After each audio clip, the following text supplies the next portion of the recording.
Congress party దేశానికి చేసిన మరో ద్రోహం. మన భారతదేశం శ్రీలంక మధ్య సముద్ర భూభాగంలో ఉన్న కచ్చతీపు దీవులను శ్రీలంక దేశానికి ఫ్రీగా ఇచ్చేయడం.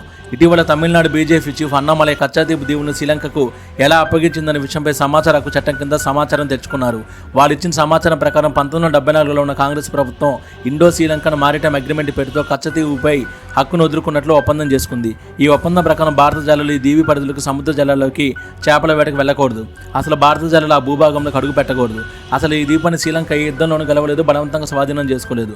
మరి 1974లో ఇందిరాగాంధీ ప్రభుత్వం ఈ ద్వీపాన్ని శ్రీలంకకు ఎందుకు బహుమతిగా ఇచ్చింది? అలా ఇవ్వడం వల్ల కాంగ్రెస్ పార్టీకి అంత లాభం వచ్చిందని అన్నమలై ప్రశ్నించారు. గడిచిన 50 ఏళ్లలో లక్షల మంది భారత మత్స్యకారులను అరెస్ట్ చేసి బోట్లను శ్రీలంక తమ అదుపులోకి తీసుకుంది. దీనికి కారణం కాంగ్రెస్ ప్రభుత్వం, అలాగే అప్పుడు తమిళనాడులో అధికారంలో డిఎంకే ప్రభుత్వం. తమిళనాడు ప్రజలను ఒకటే కోరుతున్నా, కచ్చదీవులను మన భారత్లోకి తిరిగి తీసుకొని రావాలంటే ఈసారి తమిళనాడులో మన బీజేపీని అధికారంలోకి తీసుకొచ్చి అలాగే మేలో జరిగే ఎంపీ ఎన్నికల్లో ఎక్కువ సీట్లు గెలిపించండి.